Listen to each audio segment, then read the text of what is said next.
Shalom saudara-saudara. Waktu awal-awal saya datang ke Surabaya, saya lumayan sering mengeluh, aduh panas banget, kapan hujan, 2 bulan cuman hujan 1 kali, sekarang tiap hari hujan ya sampai tergenang jalanan ya. Mungkin ada saudara-saudara yang ikut online, saya mengucapkan salam juga bagi saudara-saudara. Mari sebelum kita membuka dan merenungkan firman Tuhan, kita kembali berdoa. Kami bersyukur ya Tuhan, kami boleh datang ke hadapan-Mu dan memanjatkan doa-doa kami serta menaikkan pujian-pujian kami. Dan kami merindukan ketika saatnya kami juga ingin mendengar suara-Mu melalui firman-Mu. Kiranya Engkau boleh pakai hamba-Mu dan juga setiap kami yang mendengarkan, sungguh-sungguh kami boleh diberikan anugerah dari Allah Roh Kudus untuk boleh mengerti dan melakukannya. Demi Tuhan kami Yesus Kristus kami berdoa. Amin. Baik saudara-saudara, kita akan melanjutkan terus pembacaan dari Mazmur dan saat ini kita sudah sampai di Mazmur 93. Mari kita buka Mazmur 93. Mazmur 93, hanya 5 ayat, jadi saya akan bacakan semuanya untuk boleh kita sama-sama renungkan. Sudah mendapatkannya? Saya akan bacakan. Mazmur 93. Tuhan adalah Raja, Ia berpakaian kemegahan, Tuhan berpakaian berikat pinggangkan kekuatan. Sungguh telah tegak dunia, tidak bergoyang, tahta-Mu tegak sejak dahulu kala, dari kekal Engkau ada. Sungai-sungai telah mengangkat ya Tuhan, sungai-sungai telah mengangkat suaranya, sungai-sungai mengangkat bunyi hempasannya. Daripada suara air yang besar, daripada pecahan ombak laut yang hebat, lebih hebat Tuhan di tempat tinggi. Peraturan-Mu sangat teguh, bait-Mu layak kudus ya Tuhan, untuk sepanjang masa. Saudara-saudara, Mazmur 93, kalau di teks aslinya itu tanpa judul. Kalau kita baca dari Alkitab kita, saudara-saudara lihat di LAI, itu diberikan judul ya, Tuhan, Raja yang kekal. Ada ya judulnya di situ ya. Dalam bahasa Inggris juga pasti ada, dalam bahasa Mandarin juga ada. Nah tapi dalam teks aslinya itu tidak ada judulnya. Mazmurnya tanpa judul. Tapi kalau kita lihat di sini isinya sangat jelas, itu isinya deklarasi. Deklarasi tentang Tuhan. Tuhan adalah Raja. Saudara, saya biasa ya sama dengan seluruh hamba Tuhan yang ada, saya harap. Ketika kita salah satu langkah awal lah ya yang sebelum kami buat naskah, kami pasti baca tafsiran gitu ya.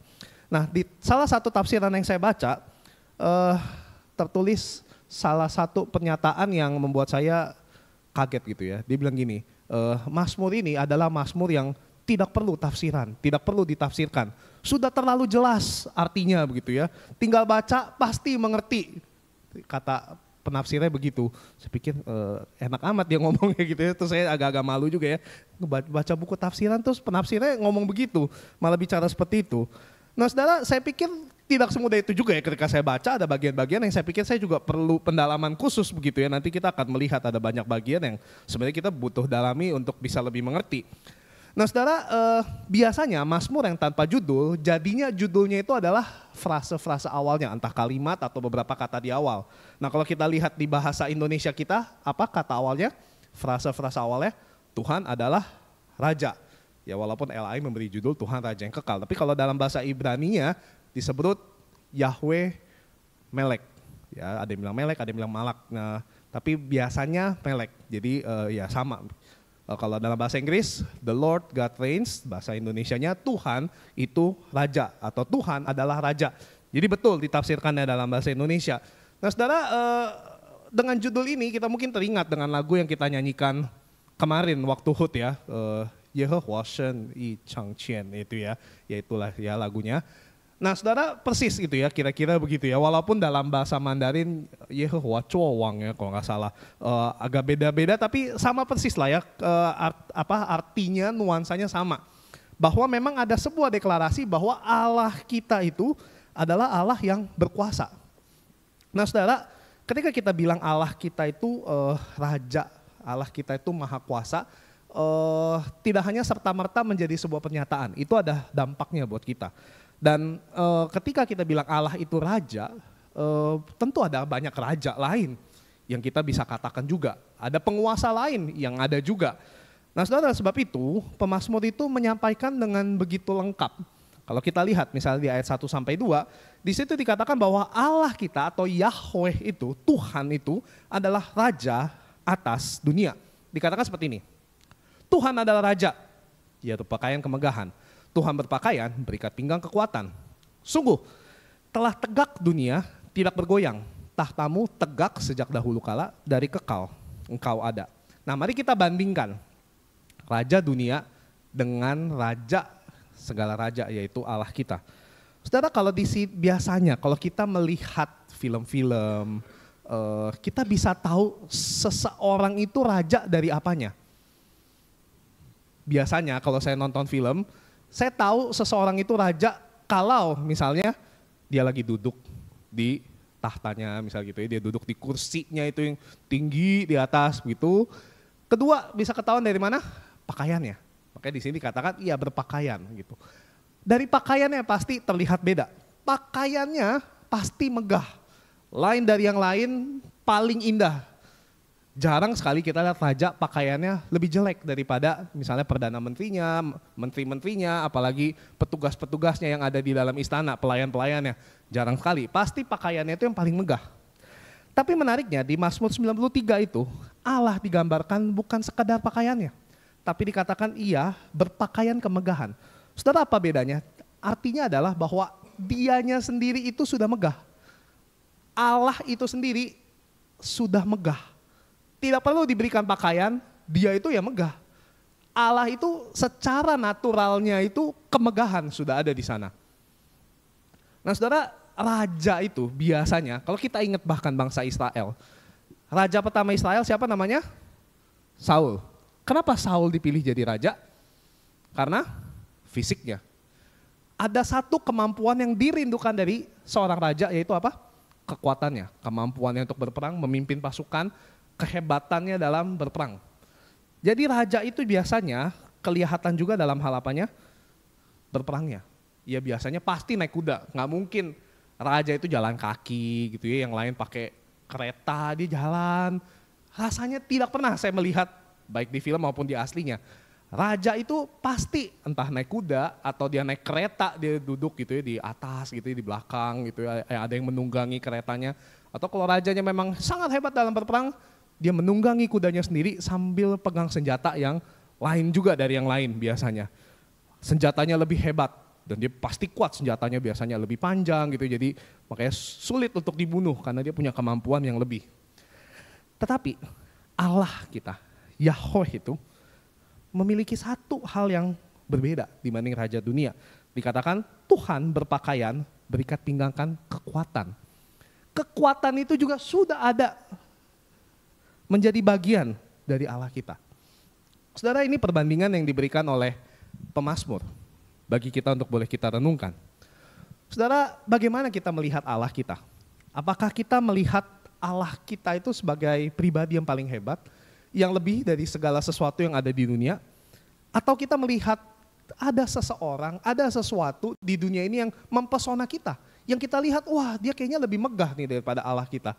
Oh kayaknya kalau kita bergantung sama pribadi ini, sama sesuatu hal ini, rasanya hidup saya akan lebih kuat, lebih enak. Nah saudara, hal ini terjadi bagi bangsa Israel. Ada hal-hal yang mungkin lebih silau, kelihatan lebih megah, sehingga meninggalkan Allah. Sadar, tidak sadar. Ada yang mempesona kita, lebih dari Allah mempesona kita. Saudara, itu yang pertama.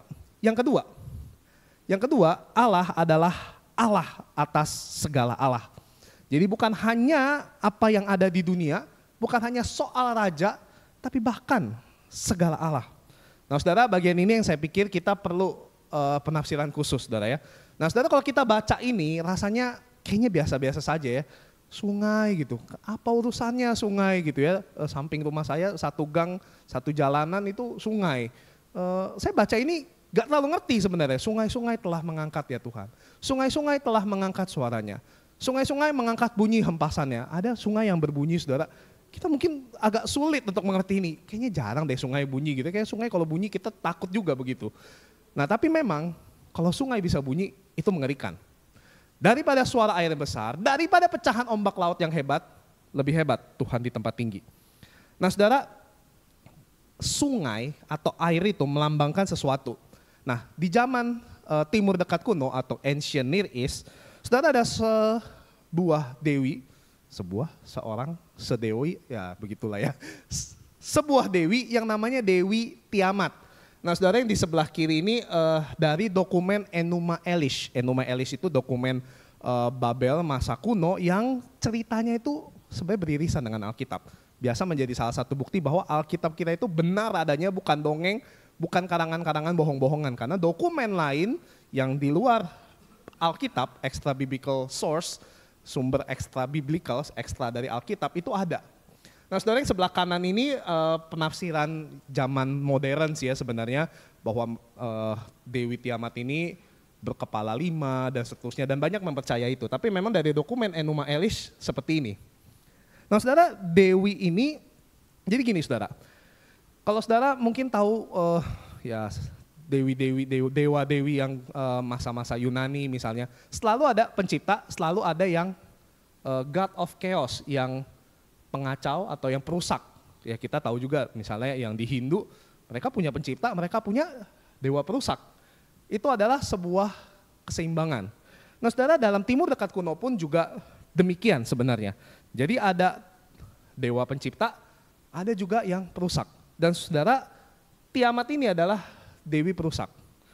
Dewi perusak, dia adalah dewi air. Pada saat itu dikenal sebagai dewi air. Dan saking hebatnya Dewi Tiamat ini, dia ketemu dengan yang namanya dewa Apsu ini. Ketika mereka itu berhubungan, mereka menciptakan anak-anak yang nantinya menjadi dewa-dewa juga. Jadi sangat hebat sampai mereka pun bisa memperanakan dewa-dewa. Jadi memang ceritanya ini luar biasa hebat si Dewi Tiamat ini. Menjadi sumber kekuatan luar biasa hebat digambarkannya. Nah, lalu muncul sebuah figur namanya Marduk, ini di sebelah kanannya ini si Tiamatnya, ini Marduk. Nah, Marduk ini dewa petir pada zaman itu, dewa petir atau dewa cuaca. Nah, kalau saudara mungkin pernah temenin anak-anak atau yang anak muda nonton Marvel, ya ada namanya Thor gitu ya, pegang palu itu ya, bisa keluarin listrik. Nah, itu salah satunya juga ya kalau dalam dunia Nordik. Nah, itu dewa petir, atau kalau kita tahu di Hindu itu ada yang namanya Indra, mungkin kita punya teman namanya Indra. Nah, itu sebenarnya ya kira-kira mirip sama ini. Nah, saudara, apa maksudnya saya ceritakan ini? Pada satu masa Marduk ini bertemu dengan Tiamat, berantem mereka, dan Marduk menang. Ketika Marduk menang itu otomatis dia langsung jadi raja. Menang melawan Tiamat, pengakuannya langsung otomatis dia jadi raja. Bahkan menurut dokumen Enuma Elish itu, ketika Marduk menang lawan Tiamat, apa yang dilakukan? Dia ambil dagingnya si Tiamat itu, dia ambil dagingnya, karkasnya itu, lalu dia bentuk dunia, diatur dunia berdasarkan daging-dagingnya itu. Lalu Babel ada di pusatnya gitu ya. Nah, saudara, itu ceritanya. Segitu hebatnya Dewi Air, walaupun bisa dikalahkan, sampai itu menjadi sumber, menjadi kekuatan yang luar biasa. Nah, saudara, dia punya banyak sekali dewa, dewi. Kalau tadi dikatakan memang banyak sekali dewa-dewi yang diciptakan oleh manusia. Tapi kalau dikatakan di Mazmur 93, sungai-sungai telah mengangkat ya Tuhan. Sungai-sungai telah mengangkat suaranya. Sungai-sungai mengangkat bunyi hempasannya. Daripada suara air yang besar, daripada pecahan ombak laut yang hebat, diakhiri dengan lebih hebat Yahweh di tempat tinggi. Itu deklarasinya. Mau dunia sehebat apa itu, sungai bisa gerak gitu, kita mungkin kaget kalau sungai bisa bergerak, bisa mengeluarkan suara. Mungkin kalau ada dewa-dewi yang muncul, yang hebat, bahkan kalau dagingnya itu dia bisa ciptakan dunia, bahkan sudah mati pun dagingnya bisa jadi dunia, kita tinggal di dalamnya. Menurut cerita mereka, gak apa-apa, silahkan bikin cerita itu, silahkan sembah, Yahweh lebih hebat. Itu deklarasinya. Nah, saudara, itu yang kedua, bahwa Allah adalah Allah segala Allah. Saudara, yang ketiga, Allah itu kekal. Dikatakan peraturanmu sangat teguh, baitmu layak kudus, ya Tuhan, untuk sepanjang masa. Saudara, apa artinya ini? Nah, peraturan itu bisa dilihat sebagai hal yang positif, bisa dilihat sebagai satu hal yang negatif. Tapi saudara, menarik kemarin saya bertemu dengan seseorang yang aktif melayani dan ya akan menjadi hamba Tuhan juga lah ya. Lalu ketika dia melayani dia tanya gitu, aduh agak pusing pelayanan di gereja nih, banyak yang suka terlambat. Kamu gimana di tempat kamu pelayanan? Terus saya ingat-ingat gimana ya dulu ya ngatasin orang terlambat. Saya cerita pengalaman saya dulu gitu ya waktu di Greenfield. Oh ya waktu itu kumpulkan pentolan-pentolannya, pengurus-pengurusnya. Lalu kita buat sistem, buat aturan, bahkan ada hukumannya, ada peringatannya, ada SP-nya, ada hukumannya, bahkan ada nanti tidak boleh pelayanan lagi, ada dapat penggembalaan khusus dan seterusnya. Wah, pelayanan ada hukumannya ya kok ya? Ya ada aturan, ada hukuman. Pelayanan nggak bisa sembarangan juga. Wah, berarti peraturan itu bisa berguna ya? Oh ya jelas gitu ya, tentu saja pasti bisa berguna. Nah saudara, peraturan memang sifatnya mengikat, membuat kita rasanya tidak bebas. Tapi di satu sisi peraturan itu juga bukan hanya mengikat, tapi meningkatkan kualitas hidup kita. Tentu saja. Kalau kita tidak punya peraturan, kita tidak disiplin, kita akan jadi orang yang ngaret, misalnya jam karet, tidak tepat waktu, dan seterusnya. Jadi peraturan itu baik adanya untuk meningkatkan kualitas hidup manusia. Yang kedua, baitmu layak kudus. Saudara, bait itu adalah simbol kehadiran.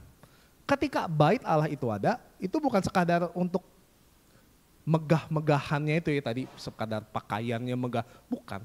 Tapi ini satu simbol di mana Allah itu hadir, Allah itu beneran ada dan disembah. Allah itu ada. Jadi ketika gereja kita berdiri ini adalah satu simbol deklarasi. Allah Tritunggal itu ada, real, nyata. Bukan hanya diketahui tapi juga terbuka. Terbuka, siapa yang mau datang, mau kenal Allah, silahkan datang. Dan tempat ini layak kudus, dikhususkan untuk kita berjumpa dengan Allah.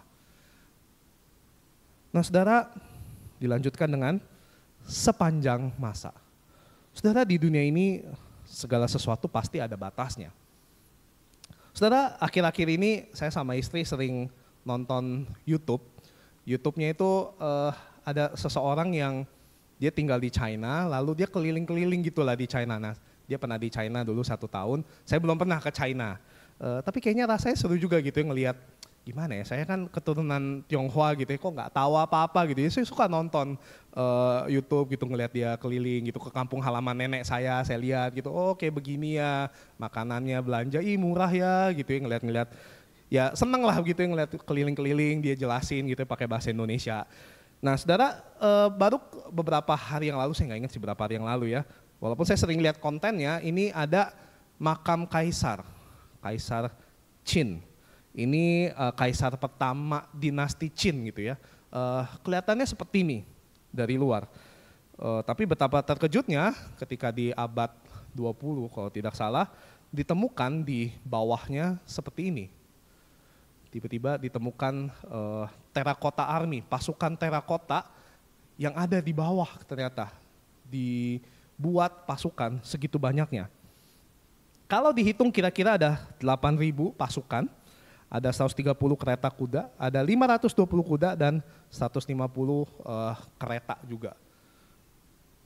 Banyak sekali. Nah ini galian pertama yang ditemukan, memang besar sekali. 230 meter kali 62 meter, dalamnya 7,6 meter. Aduh saya nggak kebayang ya, itu dalamnya ke bawahnya 7,6 meter, kira-kira seperti ini ya. Ini galian keduanya sih ya. Jadi tingginya itu ada yang 175, bahkan ada yang 2 meter pasukannya. Tinggi sekali, besar sekali itu ya. Saya waktu lihat videonya itu, megah sekali. Apa sih tujuannya kaisar itu membangun seperti ini? Ada satu kerinduan, ada satu ketakutan mungkin. Tapi mungkin ada satu kerinduan juga bagi dia bahwa tahtanya dia itu bisa dibawa juga ke dunia setelah kematian itu. Bisa menemani dia, bisa membuat dia berperang, bisa membuat dia jaya lagi, bisa membuat dia punya tahta lagi, berkuasa lagi, dan seterusnya. Tapi satu sisi kita ketika melihat ini kita tahu bahwa tidak kekal kaisar, raja, presiden, semua tidak ada yang kekal. Tidak bisa ini dibawa, tidak bisa jabatan dibawa. Apapun yang di dunia ini tidak bisa dibawa. Semuanya terbatas. Saudara, ketika kita baca ayat ini, peraturanmu sangat teguh, bait-mu layak kudus. Ya Tuhan, untuk sepanjang masa. Lalu kita mungkin berpikir, iya sih, Tuhan itu kekal, Tuhan itu raja segala raja, Allah dari segala Allah. Terus kita bagaimana? Toh kita akan mati kan? Bagaimana? Saudara, ketika kita berpikir demikian, ingatkah kita bahwa kita punya Yesus? Yang dia datang dari kekekalan, masuk ke kesementaraan, supaya kita bisa mendapatkan kekekalan. Kita yang fana, dihampiri oleh Yesus yang kekal, di dalam kesementaraan di dunia ini, dia berkorban bagi kita, supaya kita yang fana ini, yang sementara ini, bisa mendapatkan kekekalan itu. Saudara, bukankah itu satu hal yang indah? Bahwa Allah yang adalah Raja, Allah dari segala Allah, yang kekal itu datang selamatkan kita, anugerahkan kita kekekalan itu. Sehingga apapun yang ada di dunia ini, itu tidak lagi ada apa-apanya. Allah sudah menangkan itu semua. Saudara, biarlah ini boleh menjadi penguat bagi kita, sekaligus pengingat bagi kita, bahwa Allah kita itu raja atas dunia. Dia berkuasa, dia menang atas dunia. Dia adalah Allah juga atas segala Allah. Dan Allah kita itu kekal, bukan sementara. Allah kita bukan Allah yang mati disalib saja, tapi dia bangkit pada hari yang ketiga dan naik ke surga, menyediakan tempat bagi kita untuk jemput kita lagi nanti. Saudara, saya mengajak kita untuk boleh merenungkan, saya memberikan 2 pertanyaan untuk kita boleh sama-sama renungkan secara pribadi. Ya saudara, silakan boleh ambil waktu. Ada 2 pertanyaan. Yang pertama, saudara, hal-hal apa atau bahkan pribadi siapa yang seringkali membuat kita berpikir bahwa hal-hal tersebut atau pribadi tersebut itu mungkin lebih besar dari Allah? Atau kalau dibalik, ada enggak seseorang atau sesuatu yang ketika kita pikirkan, ketika kita hadapi, itu membuat kecil Allah kita? Kalau ada, kita boleh pikirkan dan kita bawa juga dalam doa. Dan yang kedua, saya mengajak kita untuk boleh spiritual exercise juga, untuk mengisi titik-titik di bawah itu. Istilah titik-titik berikut berdasarkan pengalaman kita bersama dengan Tuhan. Ini bukan benar salah, ini bukan tes ujian saudara ya, tapi ini pengalaman kita sama Tuhan seperti apa. Allahku, Allah Yahweh, Allah Tritunggal, Bapa, Putra, Roh Kudus, lebih besar daripada titik-titik. Kita boleh tulis di HP kita atau kita ucapkan di dalam hati kita, Allahku itu lebih besar daripada titik-titik. Mungkin hal yang kita khawatirkan, mungkin hal-hal yang kita anggap kalau di Mazmur 93 seperti sungai-sungai yang kita anggap mungkin lebih besar, yang kita takuti, atau yang mungkin kita angkat dia menjadi saingan Allah, atau hal apapun. Jadi saudara, saya berikan waktu bagi kita beberapa menit untuk boleh merenungkan 2 pertanyaan ini. Dan jika saudara sudah merenungkannya, juga saudara boleh berdoa kepada Tuhan. Memohon agar dia tetap menjadi raja di kehidupan kita. Silakan saudara.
Ya Tuhan, kami bersyukur bahwa Engkau melebihi segala sesuatu yang ada di dunia ini.